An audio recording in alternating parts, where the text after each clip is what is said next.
یہ میں نے آپ کے سامنے رکھا ہے فارمولہ، اللہ کی اطاعت جمع اللہ کی محبت. دے گو ٹو میک عبادت. یہی دو الفاظ آتے ہیں اللہ کے رسول کے لیے بھی صلی اللہ علیہ وسلم. اللہ کے رسول کی اطاعت یہ تو اسلام کا بنیادی تقاضا ہے. اطیعوا اللہ واطیعوا الرسول فإن تولوا فإن اللہ لا يحب الکافرین. اطاعت کرو اللہ کی، اطاعت کرو رسول کی. پھر اگر یہ منہ موڑ لیں تو اللہ کو ایسے کافر بالکل پسند نہیں، تو کفر کا فتویٰ ہو رہا ہے. لیکن اللہ کے رسول کی اطاعت کے ساتھ محبت کو جمع کیجئے. میں نے ابھی آپ کو حدیث سنائی ہے، حضور نے فرمایا لا یؤمن احدکم حتی اکون احب الیہ من والدہ وولدہ والناس اجمعین. تم میں سے کوئی شخص مومن ہو ہی نہیں سکتا جب تک کہ میں اسے محبوب تر نہ ہو جاؤں، اپنے باپ سے، اپنے بیٹے سے اور تمام انسانوں سے. تو اللہ کے رسول کی اطاعت جمع اس کی محبت. اس محبت کے ضمن میں ایک واقعہ یاد آیا جس سے اندازہ ہوگا کہ کس قدر اپنائیت تھی، کتنا قرب تھا حضور کے اور حضرت عمر فاروق رضی اللہ تعالیٰ عنہ کے مابین. ایک مرتبہ حضور دریافت کرتے ہیں حضرت عمر سے، عمر تمہیں مجھ سے کتنی محبت ہے؟ اب آپ سوچئے، ذرا سا بھی مغایرت کا باریک سا پردہ بھی اگر کہیں ہو تو کیا یہ سوال کیا جا سکتا ہے؟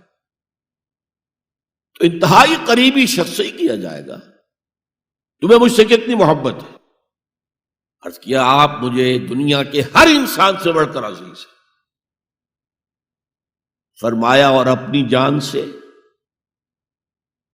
اب ذرا سا توقف کیا حضرت عمر نے. الان ہاں، اب میں یہ بھی کہتا ہوں کہ آپ مجھے میری جان سے زیادہ عزیز ہیں. تو حضور نے فرمایا اب آئے ہو مقام مطلوب پر. تو رسول کی اطاعت جمع محبت، اس کا نام ہے اتباع، پیروی کرنا. فرق کیا ہے؟ اطاعت کی جاتی ہے حکم کی، اور پیروی کی جاتی کسی کے نقش قدم کی، چاہے اس نے حکم دیا ہو چاہے نہ دیا ہو، جو وہ کرتا ہو کرنا. یہ ہے اتباع. یہ اطاعت سے بہت بلند شے ہو گئی. مثال کے طور پر یہ چھوٹی چھوٹی مثالیں، اصل اتباع کیا ہے وہ میں بعد میں عرض کروں گا. کوئی ایک صحابی بدو باہر سے آئے، ایک ہی دفعہ حضور کو دیکھا. حضور اس وقت اس حالت میں تھے کہ آپ کے بٹن جو ہے کھلے ہوئے تھے گریبان کے. انہوں نے پھر ساری عمر اپنے گریبان کے بٹن نہیں لگائے. میں نے اللہ کے رسول کو اس حال میں دیکھا ہے، میں تو ان کی پیروی کروں گا. حضور نے کوئی حکم تو نہیں دیا تھا.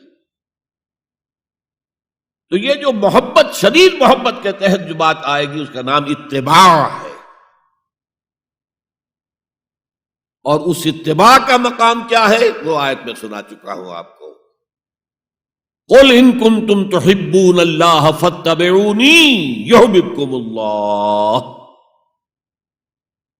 اے نبی ان سے کہہ دیجئے اگر تم اللہ سے محبت کرتے ہو تو میرا اتباع کرو، میرے نقش قدم پر چلو، میری پیروی کرو. اللہ تم سے محبت کرے گا، تم اللہ کے محب نہیں محبوب بن جاؤ گے. اور اگر کہیں کوئی لغزش ہو گئی، کوئی خطا ہو گئی، کہیں جذبات کے رو میں بہہ کر کوئی گناہ کر بیٹھے تو اللہ معاف فرما دے گا. اللہ بڑا غفور ہے، اللہ بڑا رحیم ہے.